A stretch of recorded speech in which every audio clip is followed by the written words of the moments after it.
할렐루야. 요셉처럼 하나님을 경외하자. 코람데오. 오늘의 말씀 주제입니다. 설교 준비를 이제 다 마치고 어제 밤에 이제 전체적인 요셉을 제가 이제 묵상을 하면서 이런 감동이 드는 거예요. 고난은 나에게 유익을 주시기 위한 하나님의 숨겨진 축복이 아닌가. 고난이라는 것은 하나님께서 나를 힘들게 하려고 주시는 것이 아니라 하나님께서 나에게 복을 주시기 위한 숨겨진 축복이다. 그런 마음이 저에게 들었습니다. 왜 우리에게 유익을 주시기 위한 숨겨진 축복이겠습니까? 고난 가운데 그전에는 내가 들었던 말씀이에요. 내 부모님에게 들었던 말씀 가운데 들었던 하나님, 그리고 주위에서 고백했던 그 하나님이었어요. 그런데 그전까지는 내가 스스로 하나님을 발견하지 못했고, 내가 스스로 하나님을 갈망하지 못했고, 내가 스스로 하나님을 찾지 못했어요. 그런데 하나님께서 나에게 고난을 주심으로 말미암아 그 들었던 하나님, 다른 사람의 고백 안에 있었던 그 하나님을 내가 찾기 시작하는 거죠. 다른 사람이 믿고 있는 그 하나님을 내가 이제서야 고난 가운데 하나님을 찾게 되었을 때, 내가 만난 그 하나님, 내가 그 하나님을 만났을 때, 이 고난은 하나님께서 나에게 복을 주시기 위한 하나님의 숨겨진 축복이었다. 그렇게 고백할 수밖에 없는 것입니다. 여러분, 요셉을 보십시오. 여러분, 요셉은요, 아버지의 사랑 가운데 있는 그런 아들이었어요. 그가 들었던 말씀이 무엇이었겠습니까? 그가 아버지에게 들었던 말씀이 무엇이었겠습니까? 우리 하율이가 저에게 들은 말씀이 뭐겠습니까? 하나님 말씀 아니겠습니까? 우리 자녀들이 저에게 들은 말씀이 무엇이겠습니까? 사람의 말이 아닐 거예요. 분명히 하나님의 말씀일 거란 말이죠. 그런데 요셉도 그랬을 거예요. 요셉도 그 아버지에게 아브라함의 하나님, 이삭의 하나님, 야곱과 함께했던 그 하나님, 그 하나님에 대해서는 많이 들었을 것입니다. 그런데 정작 요셉이 만난 하나님은 그에게 없었을 거예요. 그러나 이 고난을 통해서 요셉은 어떠한, 죄송합니다.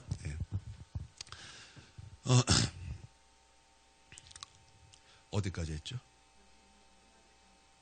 요셉은 고난을 통해서 그가 하나님을 찾기 시작한 거예요. 그가 하나님을 찾기 시작한 거예요.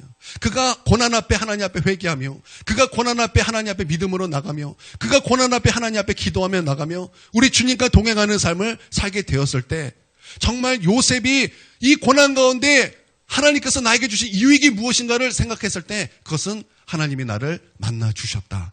그거 아니겠습니까? 우리 예수님께서 말씀하시기를 구하라. 그리하면 너희에게 주실 것이요. 찾으라. 그러면 너희가 찾아낼 것이요. 문을 두드리라. 그러면 너희에게 열릴 것이다. 라고 말씀하셨을 때 우리는 그것을 기도라고 해석하고, 기도할 때, 우리가 구할 때 하나님이 주실 것이요. 우리가 찾을 때 찾아낼 것이요. 문을 두드릴 때 우리에게 활짝 열릴 것입니다. 우리는 그것을 그렇게 이해합니다. 맞습니다. 그것은 분명히 기도에 대한 하나님의 말씀이지만, 여러분, 그것은 마태복음의 말씀인데 그것의 병의 구적인 누가복음에 보면, 여러분, 그 말씀에 주님께서 가장 하시고자 하셨던 그 말씀이 무엇입니까?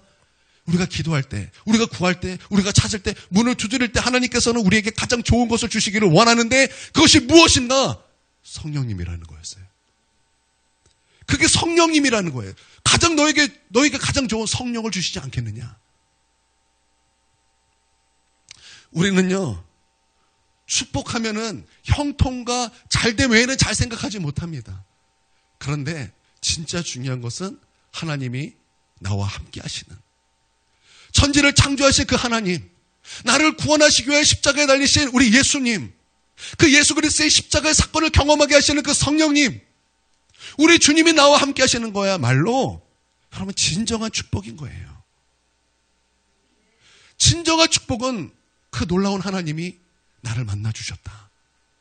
그 놀라운 하나님이 나와 함께 계신다. 여러분, 그거야말로 여러분 더 이상의 축복은 없는 거예요. 여러분, 고난은요, 하나님께서 우리 가운데 축복을 주시려는 숨겨진 하나님의 복인 그것을 발견할 수 있는 저와 여러분이 되기를 주님의 이름으로 축원드립니다. 제가 이렇게 묵상하다가 누가 떠올랐겠습니까? 동현이가 떠오르는 거예요. 왜냐하면 제가 경험했거든요. 제가 군대를 경험했거든요. 지금 동현이가 굉장히 힘들 때예요. 왜냐하면 첫 휴가를 마치고 돌아갔어요. 가장 힘들 때예요. 두 번째 힘들 때는 일병 휴가를 마치고 해요. 그때는 길게 있었기 때문에 사회인이 돼서 돌아가기 때문에 굉장히 힘들어요. 그래서 얼마나 갈굼을 받는지, 얼마나 구박을 받는지, 그때가 가장 힘들 때. 그래서 지금은 제가 이병 때는 6개월이었는데 지금 이병은 4개월이래요. 그러고 나서 이제 일병을 가는데 6개월하고 일병 돼도 어리버리돼서 이제 일 시작하는 이제 일병인데 4개월하고 이제 일병 됐고 이제 시작하면 얼마나 더 어리버리하고 얼마나 많이 고참한테 구사리를 받겠습니까? 얼마나 갈굼을 당했습니까? 우리 김영재 권사님은 아들을 위해서 기도할 때 이렇게 기도하셔야 됩니다. 하나님, 우리 동현이가 고참에게 구박받지 않게 하여 주시옵소서를 기도하기에 먼저 하나님, 동현이가 분명히 고난을 받을 터인데 그 고난 가운데 그가 신앙생활하면서 들었던 하나님, 다른 사람이 고백하며 그렇게 찬양했던 그 하나님을 그가 스스로 고난 가운데 찾고 만나고 그 하나님을 붙잡고 승리할 수 있도록 하나님 역사하여 달라고 그것을 먼저 기도하십시오. 그것을 먼저 기도할 때 여러분, 동현이가 그곳에서 하나님을 찾음으로 말미암아 그 힘든 모든 상황을 분명히 승리하게 될 것이요, 하나님을 찬양하게 될 것입니다. 할렐루야. 제가 이 요셉을 묵상하다가 그런 감동이 드는 거예요. 그런 감동이. 하나님께서 여러분에게 고난을 주십니다. 그 고난은 왜 나를 힘들게 합니까? 왜 나를 그렇게 힘들게 합니까? 당신 때문에 내가 힘든 거죠. 우리가 얼마나 그렇게 막 핑계를 댈 때가 많고 얼마나 그렇게 막 험한 말을 할 때가 많습니까? 그런데 그것은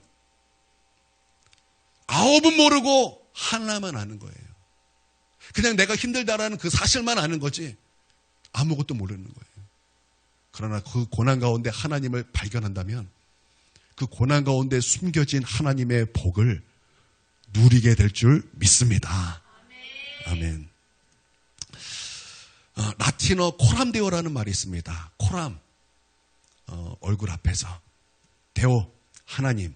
그러니까 코람데오라는 것은 하나님 면전 앞에서 라는 말씀입니다. 제가 이 코람데오라는 이 단어, 우리 하나님의 면전 앞에 있다라는 그 인식이, 그런 것을 의식하는 것이 얼마나 우리의 삶을 능력 있게 하는가, 우리의 삶을 얼마나 변화시키는가를 저는 그것을 두 눈으로 목도했던 적이 있습니다. 제가 신대원에 올라갔습니다. 신대원에 올라갔어요. 올라갔을 때 첫 시험을 봤습니다. 첫 시험을 보는데 교수님께서 신대원생을 과대평가하셨어요. 너무나도 과대평가하셨어요. 그래서 이렇게 말씀하셨습니다.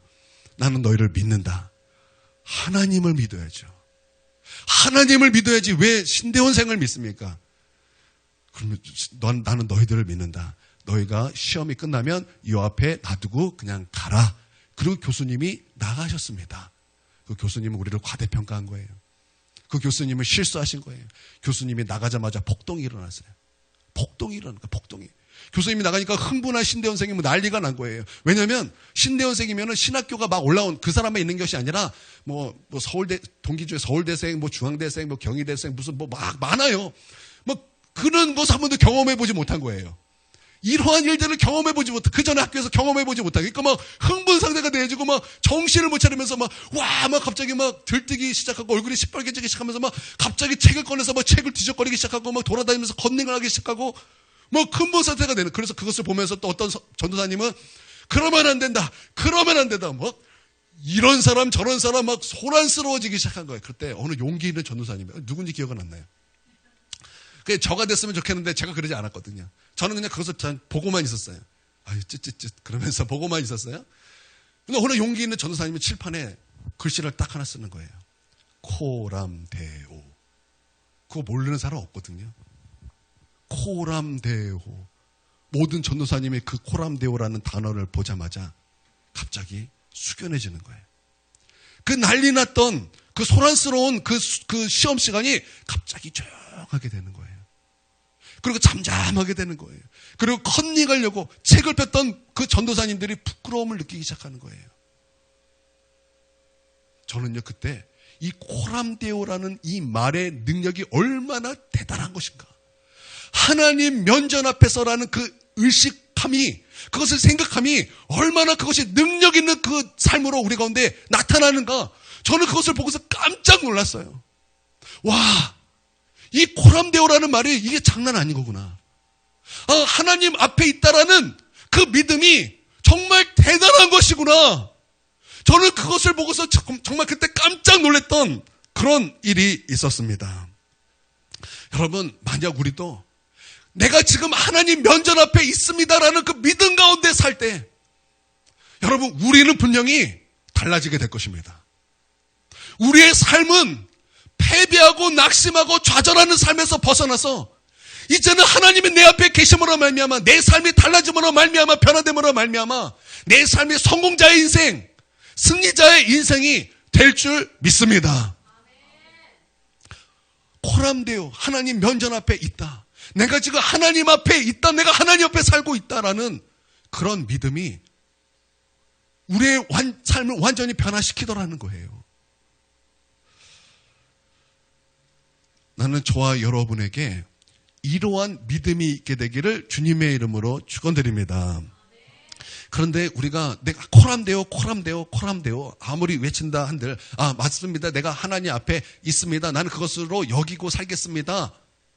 여러분, 그것과 상관없이 정말 우리는요, 하나님 면전 앞에 살고 있습니다. 여러분, 다니엘서에 보니까 다니엘이 우리 그리스도를 환상 가운데, 하나님의 그 계시 가운데, 묵시 가운데 예수님을 보았을 때 그 예수님의 눈은 불꽃 같은 눈동자였다라고 말씀하고 있어요. 요한계시록에서 사도 요한이 우리 주 예수 그리스도를 만났을 때, 여러분, 사도 요한은 사랑의 사도예요. 왜 사랑의 사도라 그랬습니까? 여러분, 예수님과 제자들이 함께 있을 때 그 중에서 가장 우리 예수님을 사랑했던 사람은 아마 요한일 수도 있어요. 그래서 요한은요, 사랑의 사도, 정말 예수님을 사랑했던 정말 사랑의 사도예요. 그가 예수님의 품 안에서, 그 마지막 부활하신 예수님의 그 품에 있어서, 그 전에도 그 예수님 품에 있어서, 누굽니까? 예수님을 파는 자가 누굽니까? 그렇게 말했던, 그렇게 말할 수 있었던, 그러니까 예수님과의 그 사랑의 관계 속에 있었던 바로 그런 사도가 사도 요한이죠. 그랬던 사도 요한이 요한계시록에서 예수 그리스도를 보았을 때 예수님의 눈빛은 불꽃 같은 눈동자였다고 고백하고 있어요. 다시 말하면 예수님은 그렇게 불꽃 같은 눈동자로 우리를 보고 계시다라는 거예요. 지금 주님은 불꽃 같은 눈동자로 우리를 살피시고 보고 계시고 감찰하고 계시고 그렇게 우리를 보고 계시다라는 거예요. 그러니까 우리는 지금 하나님의 면전 앞에 살고 있다라는 것은 진리인 거예요. 내가 그런 것을 생각하느냐 마느냐, 내가 그것을 그렇다고 여기느냐 안 어기느냐 상관없이 우리는 지금 하나님의 면전 앞에 지금 살고 있다라는 것입니다. 할렐루야. 잠언에 보니까 묵시가 없으면 백성이 방자히 행하느니라 말씀하고 있어요. 묵시라는 것은 무엇입니까?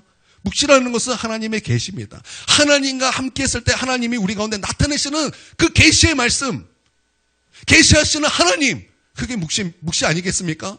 근데 묵시가 없으면 백성이 방자하게 된다라는, 그럼 방자라는 뜻이 무엇입니까? 방자라는 것이 무엇입니까?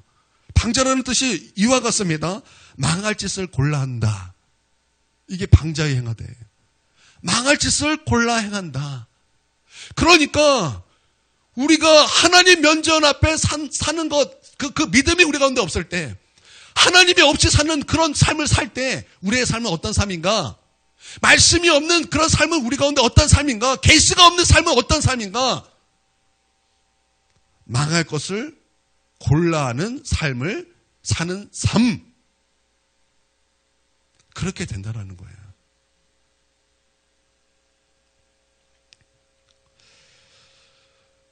요셉은 나는 하나님 앞에 있습니다 라는 믿음이 있었습니다. 너무나 분명한 그런 믿음 가운데 살았어요. 성경에서 요셉은 아주 용모가 빼어나고 아름다웠다. 그렇게 말씀하고 있습니다. 얼마나 잘생겼으면 하나님께서 beautiful. How beautiful. 아니, 아름다웠다. 그렇게 말씀하고 있어요. 빼어나고 아름다웠다. 성경에서 라헬도 하나님께서 뭐라고 말씀하셨습니까? 이뻤다라고 말씀하셨는데 그 엄마의 그 아들이에요. 요셉은 라헬의 아들이잖아요. 그 엄마의 그 아들. 용모가 아름다웠어요. 빼어났어요. 요셉은 형통하기만 한 것이 아니었어요. 요셉은 빼어난 얼굴이었고 그 얼굴은 아름다움이 있었습니다. 나는 여러분의 자녀에게 용모가 빼어나고 아름다움이 있게 되기를 바랍니다. 얼마나 좋습니까? 왜 용모가 빼어나고 아름다운 사람을 향해서 너는 고시를 하나 붙은 사람이다 이렇게 말하잖아요.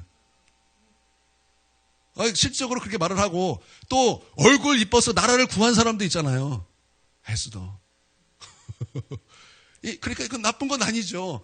나는 여러분의 그 자녀에게 하나님의 은혜가 임함으로 정말 그 얼굴이 빼어나고 용모가 아름다움, 그 칭찬이 있는 그런 거룩한 주의 백성들이 되시기를 바랍니다. 그래서 여러분의 얼굴로 영혼들을 전도하십시오. 야, 우리 교회에 왔더니 우리 교회에 용모가 빼어난 인물들이 있더라. 우리 교회 오빠들이 있는데, 교회 오빠들이 있는데 용모가 빼어나고 요셉 같다. beautiful이야. 아름다워. 여러분, 그것이 여러분의 영혼 구원의 수단이 되기를 바랍니다. 때를 어떤지 못 어떤지 어떤 증거되는 것은 복음이니 영광과 찬송을 주님께 올려드립니다. 하나님께서 여러분에게 용모를 주셨다면 그 용모를 여러분 사용하셔서 영혼 구원하는 곳에 쓰시기를 바랍니다. 꼬시는 것에 쓰는 것이 아니라 내가 이 사람을 낚으리라. 야매 베드로가 아니라 그 영혼을 구원할 수 있는 여러분 그런 우리 청년들이 되기를 바랍니다. 한번 봅시다. 우리 한번 봅시다. 우리 얼굴이 좀 빼어난가. 우리 어때? 옆에 사람 한번 칭찬해 주세요. 당신은 요셉 같습니다. 말한 대로 될지어다.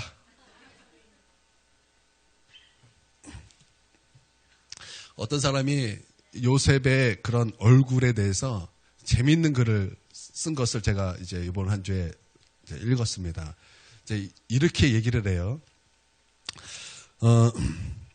이집트에 네노라는 그 귀족, 그러니까 귀부인들이 요셉의 이야기를 듣고 이제 보디발 집의 아내에게 이제 방문했습니다. 이제 방문했으니까 이제 막 이제 다가상도 차리고 그러면서 이제 사과 깎을 칼을 이제 다 나눠줬어요. 그래서 이제 사과를 막 깎았던 것 같아요. 근데 마침 요셉이 시중을 들기 위해 들어왔습니다. 그러자 거기 있던 모든 귀부인들이 깜짝 놀라서 그만 손이 다 칼에 베이고 말았습니다. 그의 모습에 반한 귀부인들은 자기가 손에 비는지도 모르고 그렇게 넋놓고 요셉을 바라봤다라는 거예요. 그러자 이 보디발의 아내가 이렇게 얘기를 합니다. 당신들은 당신들은 한순간만 보고 이렇게 매혹을 당하지 않았겠습니까? 그런데 저는 날마다 이 요셉을 볼 때 저의 마음은 어떻겠습니까? 그 요셉의 그 아름다움과 용모의 칭찬을 아주 재밌게 이렇게 글을 이렇게 쓴 것을 제가 보고 이거 참 재밌게 표현했다. 제가 이제 그런 생각을 했습니다. 칼에 손이 베일 정도로 아름다웠던 요셉, 그런 요셉을 유혹하는 사람이 나타났습니다. 보디발의 아내가 그를 유혹합니다. 그러자 요셉이 대답이 무엇이었겠습니까? 그런 유혹 속에 요셉의 대답이 무엇이었겠습니까? 코람데오였어요. 코람데오. 나는 하나님 앞에 있습니다. 나는 지금 하나님 앞에 있습니다. 내가 어찌 이 큰 악을 행하여 하나님께 죄를 지으리이까? 지금 요셉은 지금 누구를 생각하고 있는 것입니까? 그 유혹 앞에서 누구를 바라보고 있는 것입니까? 하나님을 바라보고 있다라는 거. 그러니까 요셉의 믿음은 코람되어 있다라는 거. 나는 지금 하나님 앞에 살고 있습니다. 나는 지금 하나님의 면전 앞에 있습니다. 그런데 내가 어떻게 하나님 앞에 범죄할 수 있겠습니까? 그것이 요셉의 믿음이었고 요셉의 고백이었다라는 것입니다. 또 요셉의 유혹이 보디발의 유혹이 더욱 거세지니까 요셉은 눈빛도 보지 않고 그의 말도 듣지 않고 그와 함께 있는 것도 거절하게 된 것입니다. 그리고 마지막에는 자기 옷까지 다 벗어버리고 도망을 가게 된 것입니다.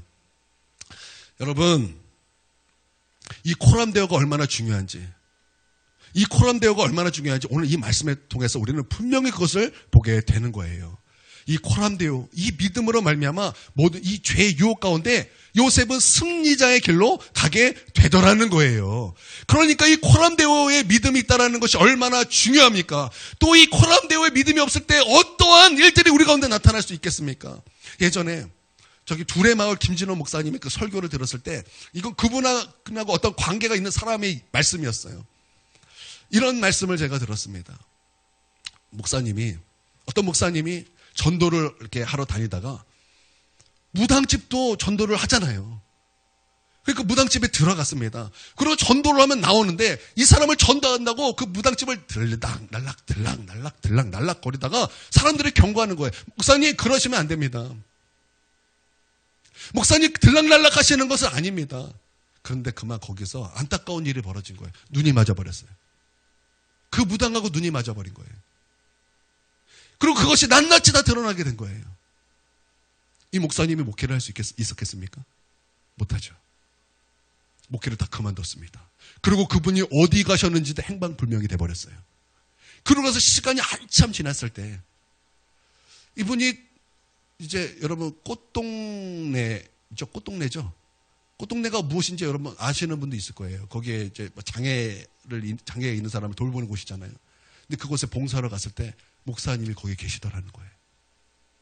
그래서 거기서 목사님을 발견하고서 그 목사님과 이제 많은 얘기를 하면서 목사님 이제 회개하고 돌아오십시오. 하나님께 돌아오십시오. 그리고 목회를 다시 시작하십시오. 그런 권면이 있었을 때 이 목사님은 내가 어떻게 그럽니까? 그분은 믿음을 회복하지도 못하고 그분은 당연히 목회도 못하고 그렇게 그 마지막을 그렇게 보내셨다라는 거예요. 이분이 천국에 가셨을까요?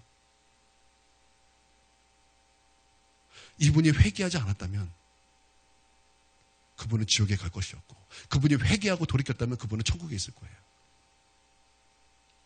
그러니까 코람데오의 믿음으로 말미암아 이 죄의 유혹을 이기는 것이 얼마나 중요하냐 이 말입니다. 여러분 이 코람데오의 믿음이 저와 여러분의 믿음이 되기를 주님의 이름으로 축원드립니다. 여러분 오늘 제목이 무엇입니까? 요셉처럼 하나님을 경외하자. 코람데오입니다. 코람데오. 그러니까 요셉은 코람데오의 믿음이 있었다라는 거예요. 그러니까 오늘 주제가 무엇입니까? 요셉의 코람데오를 우리도 닮아서 하나님의 면전 앞에 우리는 삽니다.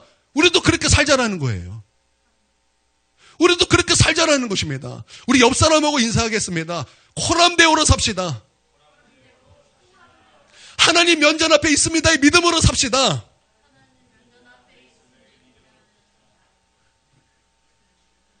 여러분 우리도 이렇게 하나님을 경외함으로 하나님 앞에 있습니다. 이 믿음으로 사는 저와 여러분이 되기를 바랍니다. 여러분 믿음에 대해서는 내가 하나님을 믿습니다. 내가 하나님을 믿습니다. 라고 하면 믿음이 생깁니까?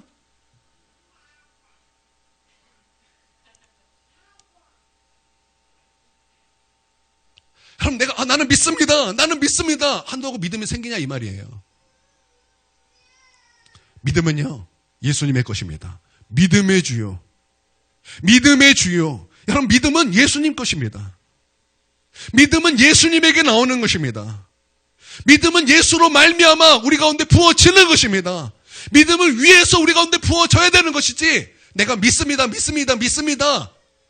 라고 해서 믿음이 우리 가운데 생기는 게 아니라는 거예요. 여러분 이 믿음은 위로 말미암아 부어지게 되는 것이죠. 여러분 사도행전 3장에서 베드로와 요한이 성전에 기도하러 올라갈 때에 그곳에 성전의 미문에 앉아있는 거지였던 안진뱅이가 있었습니다. 그 거지였던 안진뱅이는 날마다 그곳에서 무엇을 바랄까 사람들에게 구걸하게 되었습니다. 베드로와 요한이 기도하러 올라갔다가 그를 마주쳤어요. 이 안진뱅이는 무엇을 바랄까 베드로와 요한을 바라보았고 또 베드로와 요한은 그를 향해서 주님의 긍휼함과 위로부터 부어주시는 믿음의 눈으로 그를 바라보았을 때 베드로가 그 안진뱅이에게 말하기를 나는 너에게 너가 원하는 것을 줄 수 없다. 나는 너가 원하는 것을 줄 수 없다. 그래서 내게는 은과 금이 없다. 그러나 내 안에 있는 것, 나사렛 예수님의 이름으로 일어나 걸어라. 두 손을 잡고 일으켰을 때 이 안진뱅이가 발에 힘을 얻고 일어서게 되고 걷게 되고 성전을 뛰게 되니 그곳에 있는 모든 사람들이 이 안진뱅이가 나면서부터 안진뱅이였다는 것을 알았을 때 모두 다 그 예수 그리스도의 이름 앞에 놀라서 그 앞에 몰려들었을 때 베드로는 그곳에서 예수 그리스도의 부활을 선포했습니다. 예수 그리스도가 부활을 선포함으로 말미암아 예수 그리스도가 예수님이 우리의 그리스도요 우리가 기다렸던 메시아인 것을 증언하면서 그가 그 앞에서 하나님의 그 말씀을 전할 때 그가 그 마지막에 한 말이 무엇이냐? 이 사람이 걷는 것은 우리의 능력으로 걷는 것이 아니라 이 사람이 걷게 된 것, 이 사람이 이렇게 나음을 받게 된 것은 예수 그리스도로 말미암아 난 믿음 때문이다. 그렇게 말씀하고 있어요. 그러니까 믿음은 내가 믿습니다 해서 나오는 것이 아니라 예수 그리스도로 말미암아 난 믿음이라고 말씀하고 있는 것입니다. 그러니까 믿음은 내가 믿습니다가 아니라 예수 그리스도로 말미암아 내게 부어지는 거예요. 예수 안에서 믿음이 나오는 거고 예수로 말미암아 우리 가운데 믿음이 부어지게 되는 것입니다. 할렐루야.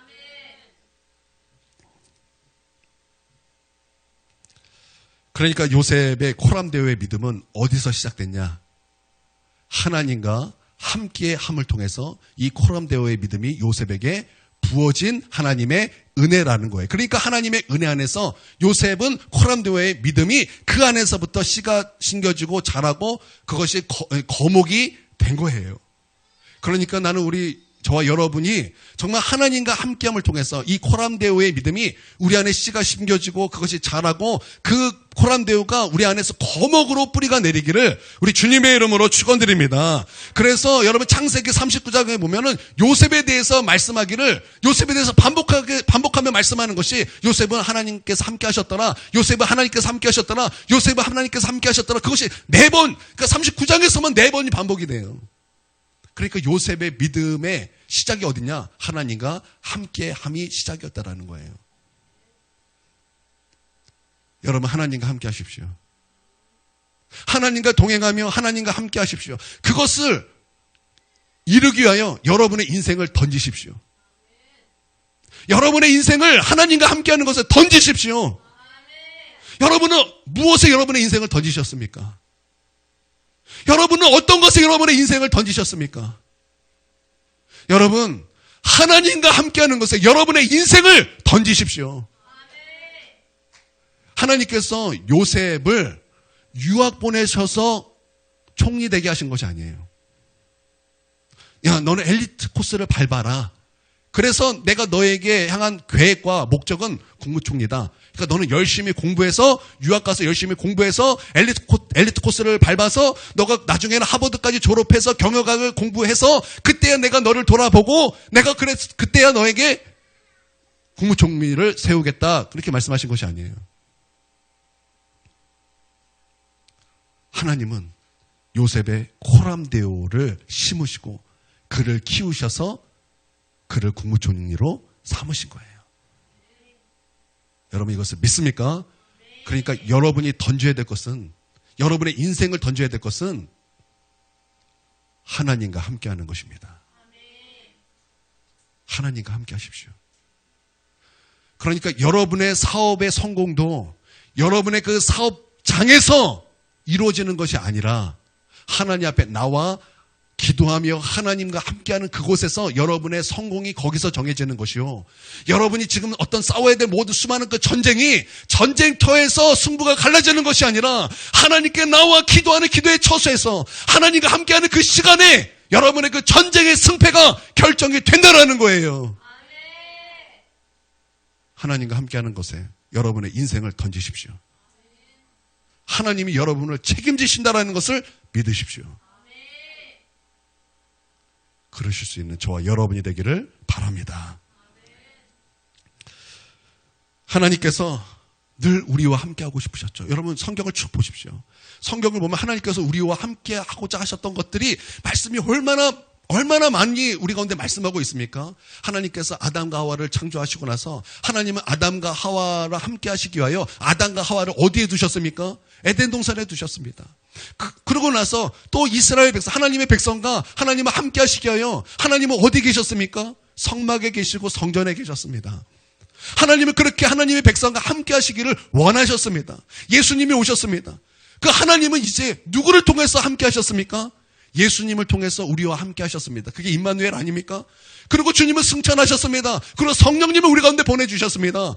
이제 하나님은 누구와 함께 하십니까? 성령님과 함께 하세요. 성령님과 함께 하신다고 말씀하고 있습니다. 하나님은요, 늘 우리와 함께 하시기를 원하셔요.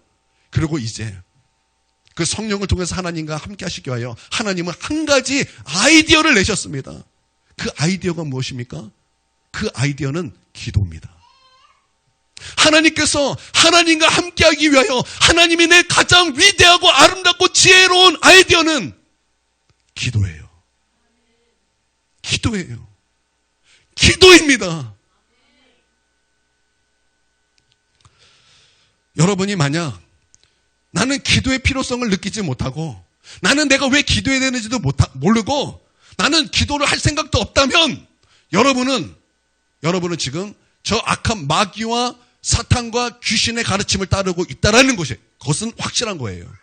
저는요, 성경을 통해서 또 개인적인 체험을 통해서 기도하지 못하게 하는 것, 기도 안 하는 것이 바로 마귀의 가르침이다라는 것을 분명히 성경을 통해서 보았고 저는 체험을 통해서도 그것을 보았어요. 여러분, 기도하지 않는 것은 죄입니다. 기도하는 것은 하나님의 뜻입니다. 여러분, 이것을 믿습니까? 하루는 철야 기도를 하고 또 잠깐 자고 새벽 기도를 하고 집에 와서 잠깐 눈을 감고 잠깐 이제 쉬려고 눈을 감았을 때 비몽사몽간이 됐어요. 근데 갑자기 누가 제 뒤에 와서 제 목을 팍 얼마나 꽉 잡는지 제가 이렇게 꺾여버렸어요. 누구였을까요? 저희 집엔 저희 엄마가 있었는데 저희 엄마가 이렇게. 나 아니에요. 제가 이렇게 목이 딱 꺾였어요. 그럴 때 한 음성이 들리는 거예요. 너 기도하지 마. 저는 그때 깜짝 놀랐어요. 그러고 나서 알았어요. 아, 기도하지 말라는 것은 귀신의 가르침이구나. 기도의 필요성을 느끼지 못하게 하는 것은 귀신의 가르침이구나. 아, 기도하지 않는 것은 지금 귀신의 가르침을 따르고 있는 것이구나. 여러분, 명심하십시오. 여러분이 기도하지 않는 것은 여러분이 지금 하나님 앞에 순복하면서 하는 것이 아니라 귀신의 가르침을 따르고 있다는 거예요. 저 악한 마귀의 역사를 따르고 있다는 거예요.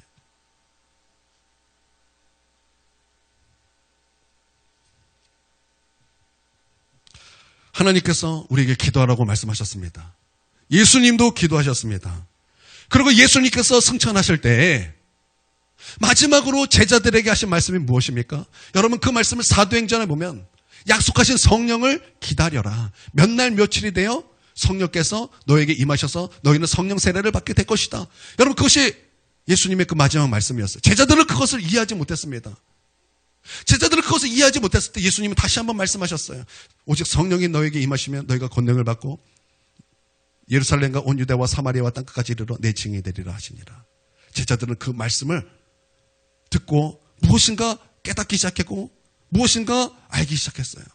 그러고 나서 제자들이 그 말씀 앞에 순종하여 나아갔을 때 그들이 한 것이 무엇이었습니까? 그들이 마가 다락방에 모여 하나님 앞에 오순절 명절이 오기까지 성령이 그들 가운데 바람과 같이 불같이 임하실 때까지 그들은 하나님 앞에 기도했다라는 거예요. 여러분, 기도하십시오. 하나님이 함께 하시기 위하여 우리 가운데 주신 하나님의 아이디어는 기도인 것입니다. 여러분, 기도하심으로 하나님과 함께하는 저와 여러분이 되기를 주님의 이름으로 축원드립니다. 아멘. 보디발의 아내가 유혹을 합니다.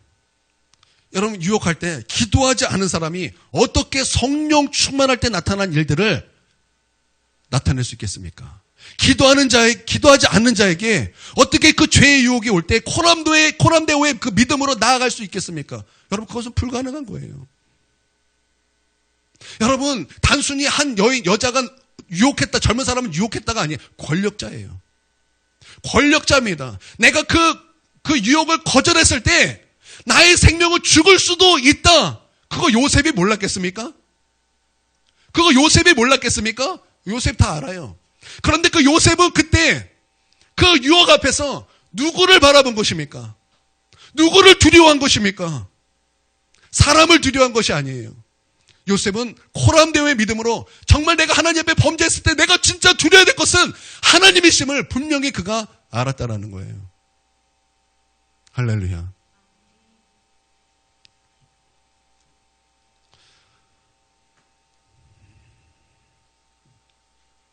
여러분, 나는 여러분의 기도 가운데 하나님 나와 함께하여 주시옵소서.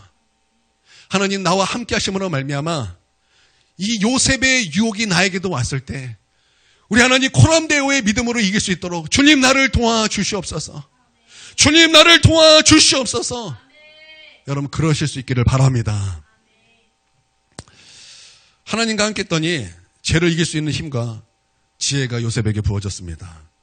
요셉은 애굽 사람의 문화에 따라 그 죄를 평가한 것이 아니라 하나님의 입장에서 죄를 보았습니다. 그렇기 때문에 그는 코람데오로 하나님께 나아갈 수밖에 없었어요.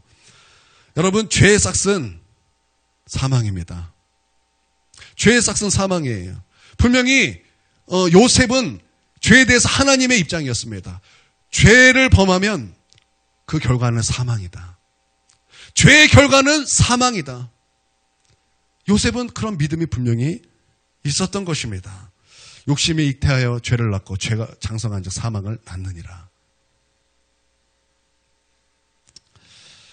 요셉은 지혜로운 사람이었습니다. 유혹에는 두 가지 종류의 유혹이 있어요. 첫 번째는 싸워서 이겨야 하는 유혹이 있습니다. 싸워서 이겨야 하는 유혹이 있어요. 두 번째는 피해야 하는 유혹이 있습니다. 싸우는 것이 아니라 피해야만 이기는 유혹이 있다라는 거예요. 대부분은 싸워서 정복합니다. 대부분은 싸워서 정복해요. 나는 여러분이 영적 싸움꾼이 되기를 바랍니다. 영적 싸움꾼이 이 말을 잘못 알아들어서 사람과 싸우라는 말이 아니에요. 우리의 싸움은 혈과 육에 대한 것이 아니요 하늘에 있는 악한 영에 대함이라고 말씀하고 있어요. 우리의 싸움은 영적인 싸움이에요. 여러분 싸움의 대상을 잘 확인하시길 바랍니다. 싸움의 대상은 내 남편이 아니에요. 싸움의 대상은 내 아내가 아니에요. 싸움의 대상은 내 자녀가 아니에요. 싸움의 대상은 내 부모가 아니라는 말입니다. 싸움의 대상은 하늘에 있는 악한 영들을 대함이에요. 싸움의 대상은 여러분을 무너뜨리라는 저 악한 마귀, 저 귀신의 세력들이에요. 여러분 분명히 싸움의 대상을 분명히 아시기를 바랍니다. 대부분 싸워서 승리합니다. 윤석전 목사님이 목회를 하기 전에 큰 사업을 했습니다. 이분은 목회도 대성공을 하셨던 분이에요. 사업을 하는데 어떤 분이 부르셔서 그곳에 갔습니다. 갔더니 그곳이 어디였냐? 룸사롱 그런데 술집이었습니다. 윤석전 목사님이 너무나 화가 났어요. 하나님의 백성에게 그렇게 그 행동했던 그것에 의문이 일어났습니다. 그래서 윤석정 목사님이 그곳에서 한 것이 무엇이냐? 오푹 이런 것이 아니라 거기서 이렇게 하셨습니다. 여러분도 꼭 써먹으세요. 기도하겠습니다. 그러면 이제 목소리가 갈라지잖아요. 기도하겠습니다. 아버지, 하나님이 저를 용서해 주시옵소서. 다 도망갔어요. 그 집에 있는 모든 사람이 다 도망갔어요. 여러분 이런 담대함이 여러분에도 있게 되길 바랍니다. 저 이름은 쏙 뺐어요. 저와 여러분에게도 있길 바랍니다. 여러분 이렇게 멋진 정말 예수 그리스도를 내가 예수를 믿는다라는 것을 이렇게도 나타날 수 있어야 되지 않겠습니까? 여러분 그럴 수 있어야 되지 않겠습니까?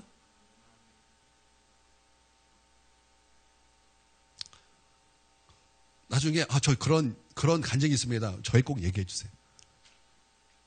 꼭 저에게 말씀해 주세요.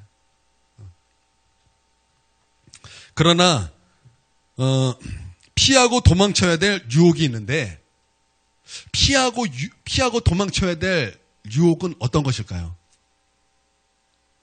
그거는 성경이 분명히 말씀하고 있어요. 고린도전서 6장 18절에 이렇게 말씀하고 있습니다. 음행을 피하라. 자, 이 음행을 뭐 하라고 말씀하고 있어요? 음행을 피하라. 음행과 싸워 승리하라 이렇게 말씀하지 않았어요. 음행을 뭐 하라고요? 우리 청소년들 음행을 뭐라고요? 음행을 뭐라고요? 피하라. 분명히 피하라고 말씀하고 있어요. 사람이 범죄하는 죄마다 못 박혀 있거니와 음행하는 자는 자기 몸의 죄를 범하느니라. 그 이유를 다음 구절에 말씀하고 있어요. 그 이유를 19절에 이렇게 이어서 말씀하고 있습니다. 너희 몸은 너희가 하나님께로부터 받은 바 너희 가운데 계신 성령의 전인 줄을 알지 못하느냐. 너희는 너희 자신의 것이 아니다. 이렇게 말씀하고 있어요. 왜 여러분이 음행을 피해야 되는가? 너희 몸이 너희 것이 아니라는 거예요. 너희 몸이 누구의 것이에요? 우리 몸은 누구 것이에요? 하나님 것이에요. 성령이 거하시는 하나님의 성전이에요. 그렇기 때문에 음행을 피하라 말씀하고 있습니다. 또 디모데후서 2장 22절에 이렇게 말씀하고 있어요. 함께 읽겠습니다. 시작. 또한 너는 청년의 정욕을 피하고 뭐라고요? 청년의 정욕을, 그러니까 음행을 피하라는 얘기예요. 피하고 우리가 해야 될 것이 무엇입니까? 주를 깨끗한 마음으로 부르는 자들과 함께 나는 여러분들이 주님을 깨끗한 마음으로 부르는 그런 거룩하고 복된 성도들이 되기를 바랍니다. 그래서 우리가 서로 함께 있을 때 나는 여기서 하나님의 놀라운 승리의 역사가 있게 되기를 바랍니다. 함께 어떻게 하라? 의와 믿음과 사랑과 화평을 따르라. 옛날 성경으로 쫓으라 이렇게 됐어요. 따르라는 거예요. 따르라. 그러니까 나는 여러분들이 음행이 여러분들에게 유혹으로 다가올 때 그것과 내가 싸우리라 그렇게 반응한 것이 아니라 오히려 더 그때 지혜로운 것은 피하는 것이 더 지혜롭다는 것을 저는 여러분에게 말씀드리기를 원하는 거예요. 피하십시오. 피하십시오. 요셉을 보세요. 요셉도 분명히 우리 가운데 그것을 말씀하고 있어요. 7절에 보면은 그러니까 눈짓을 할 때 이 요셉이 그것을 피합니다. 그러니까 요셉은 보는 것을 피했어요. 보는 것을 피했다라는 거예요. 그 유혹하는 보디발의 아내를 피했다라는 거예요. 안 봤다라는 거예요. 여러분, 다윗이 어디에서 무너져서 밧세바와 범죄했습니까? 그 시작이 뭐예요? 보는 거였어요. 보는 거. 보는 거였어요. 옥상에서 봤는데 밧세바가 목욕을 하고 있는 거예요. 그러면 안 봐야죠. 돌아서야죠. 그것을 보니까 죄의 싹이 터지기 시작하는 거예요. 범죄하는 거예요. 보는 것을 피하는 거예요. 나는 여러분들의 눈을 조심하게 되기를 바랍니다. 나는 여러분의 눈을 조심하기를 바랍니다. 나는 여러분의 인터넷을 조심하기를 바랍니다. 나는 여러분의 핸드폰을 조심하게 되기를 바랍니다. 두 번째는 10절에 보니까 듣는 것을 피했어요. 듣는 것을 피했어요. 음행의 유혹에 말을 듣지 않았다라는 거예요. 여러분, 나는 여러분들이 음담패설에 동참하지 않게 되길 바랍니다. 학생들, 이 세상의 죄가 듣기에 재밌죠. 아이들이 범죄한 얘기를 듣는 거, 그거 재밌어요. 저도 알아요. 그런데 그 재밌다고 계속 듣잖아요? 넘어가는 거예요. 어떻게 해야 돼요? 어떻게 해야 됩니까? 피하셔야 돼요. 음란한 얘기를 하면은, 재밌어. 귀 쫑긋 세우는 것이 아니에요. 피하세요. 피하세요. 피하세요. 지금 여러분에게 저 음녀, 바벨론이 여러분을 삼키려고 여러분에게 지금 낚시질하고 있는 거예요. 낚시질하고 있는 거예요. 낚시질하는 거예요. 여기에 코가 꿰이면 저 악한 마귀의 패거리가 돼서 저 악한 마귀가 들어가는 영원한 지옥불에 들어갈 수도 있어요. 그러니까 코 깨지 마시고 그런 음란 패설이 들려질 때 피하세요. 피하십시오. 여러분 이것을 우리 청소년들 이것을 믿습니까? 우리 규선이 목사님 봐야지. 우리 학생들 목사님 봐야죠. 여러분 그러기를 결단하십시오. 이 시간 여러분 결단하십시오. 그리고 여러분 하나님 앞에 결단하세요. 하나님, 난 결혼하기 전까지 혼전 순결을 결단합니다. 결단하세요. 하나님, 나는 우리 하나님 앞 결혼하기 전 하나님께서 허락하신 축복, 이 결혼하기 전까지 하나님, 나는 이 혼전 순결을 하나님 앞에 서약합니다. 결단하십시오. 왜 아멘이 현종이밖에 안 나?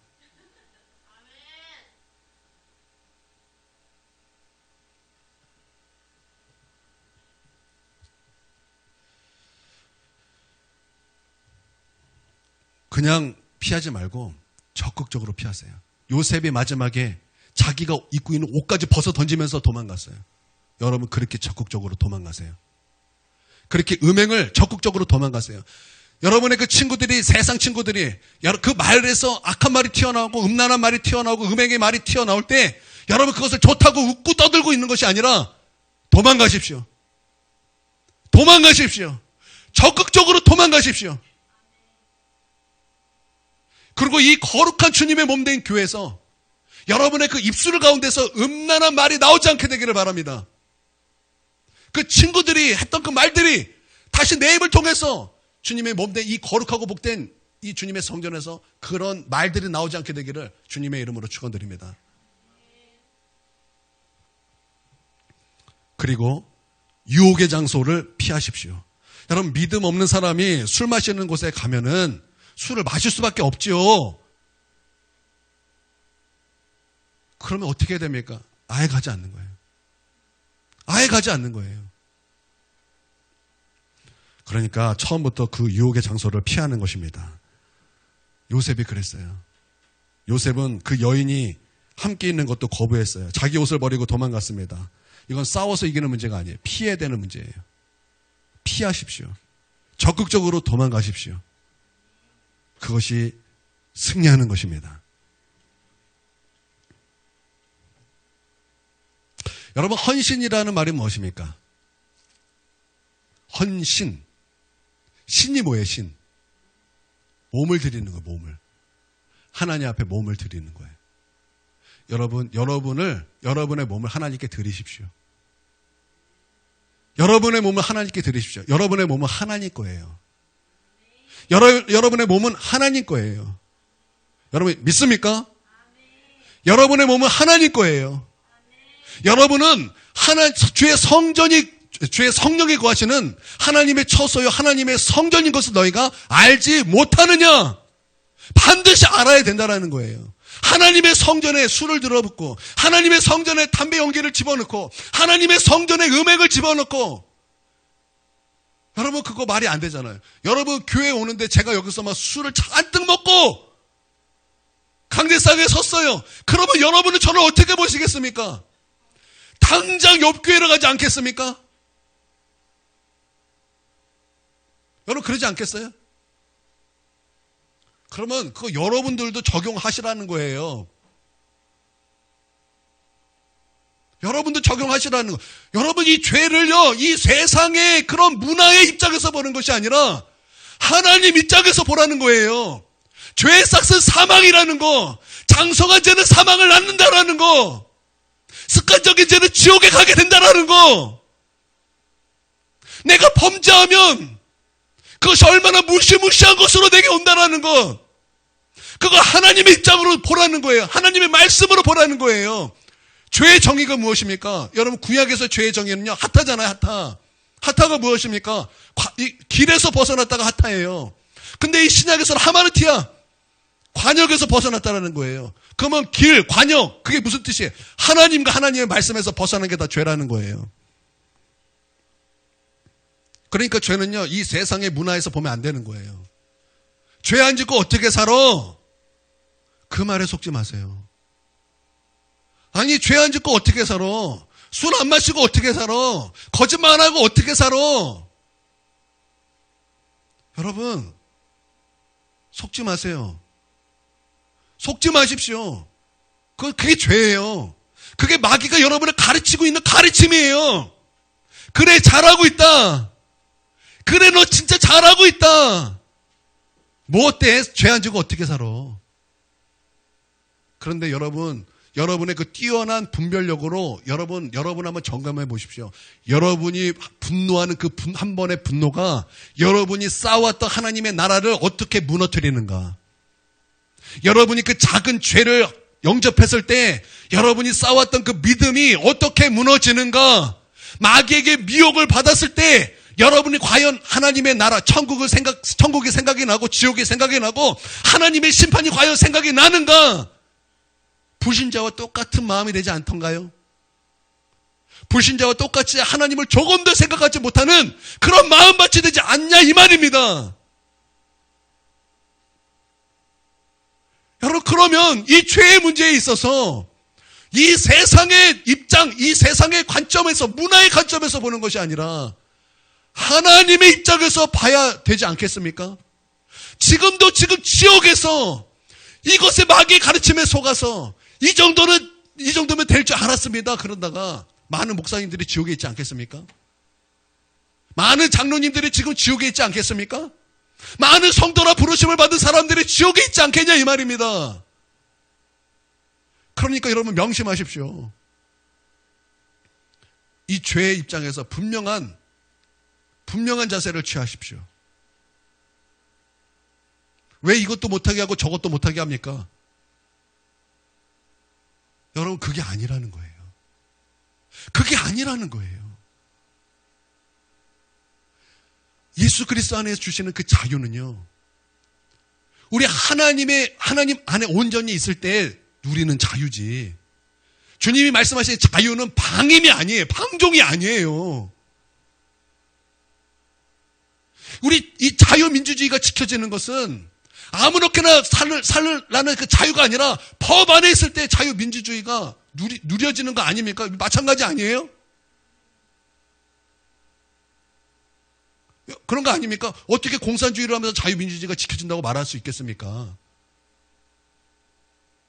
왜 마귀의 가르침을 받으면서 그리스도의 자유를 누릴 수 있다고 왜 그렇게 말하십니까? 아니라는 거예요. 돌이키십시오. 여러분, 돌이키십시오. 그리고 돌아서십시오. 그러니까 죄의 문제에 있어서 분명히 코람데오로 서시길 바랍니다. 코람데오로 서시기를 바랍니다. 반드시 내가 지금 하나님 앞에 있다. 지금 하나님은 불꽃 같은 눈동자로 지금 나를 보고 계신다. 이런 코람데오의 믿음으로 사는 저와 여러분이 되기를 주님의 이름으로 축원드립니다. 그러므로 여러분, 하나님 편에 서십시오. 이것이 오늘 우리가 요셉을 통해서 배우는 믿음이에요. 코람데오. 코람데오. 우리 마지막으로 옆 사람하고 인사하겠습니다. 우리 정말 코람데오로 삽시다.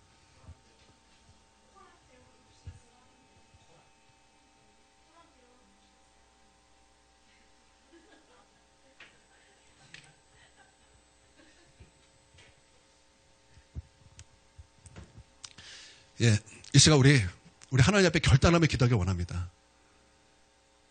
그 전에 여러분이 그렇게 살지 못했던 것들을 이 시간 예수 그리스도의 보배로운 피를 의지해서 다 뜯어내십시오. 다 주의 능력으로 뜯어내시고, 하나님, 코람데오의 믿음을 주시옵소서. 하나님, 코람데오의 믿음을 주시옵소서. 나 그렇게 하나님을 경외할 수 있도록 하나님 나를 도와주시옵소서. 우리 이 시간 우리가 크게 주여 3번 부르짖고 함께 통성으로 기도하도록 하겠습니다. 기도하겠습니다. 주여, 주여, 주여, 아버지, 코람데오의 믿음으로 서기를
주님 우리가 돌아섭니다.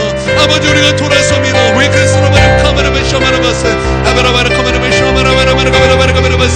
예수님,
예수님, 주님 우리와 함께하여 주시옵소서. 여러분도 기도하십시오.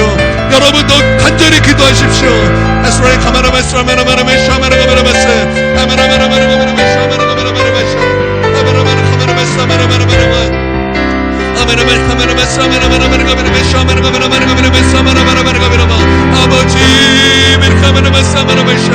아버지 우리 가운데 과연 코롭네 왜 믿음이 있습니까?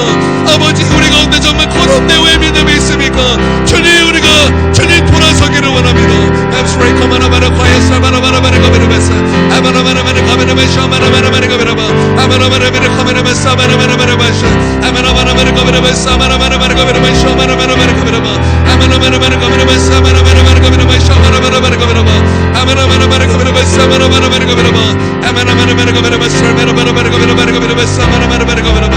아버지 왜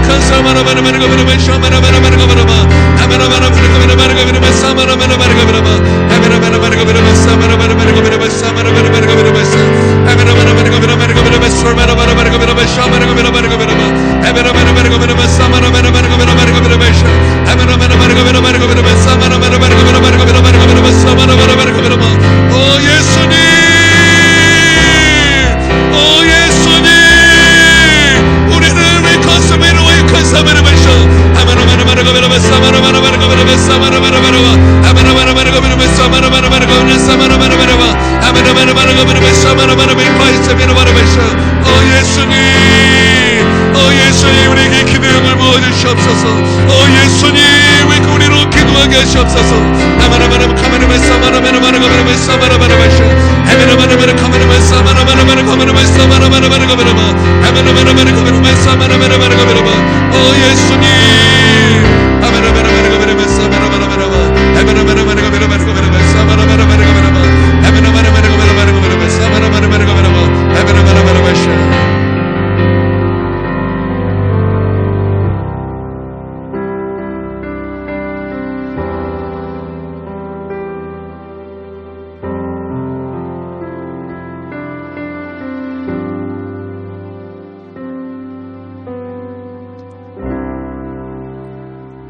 아버지 우리와 함께하여 주시옵소서. 우리에게 코람데오의 믿음의 씨앗을 심겨주시고 그것이 우리 안에서 자라게 하시고 코람데오의 거목이 우리의 믿음 가운데 굳건히 세워지게 하여 주시옵소서. 존귀하신 예수님의 이름으로 기도 올려드립니다. 이제는 우리 주 예수 그리스도의 구속하신 하나님의 은혜와 하나님의 무궁하신 사랑과 성령님의 감화교통 내주 충만하심이 지금 고개 숙여 예배드리는 하나님의 백성 머리 위에 이제로부터 영원토록 함께 있을 지어다. 아멘.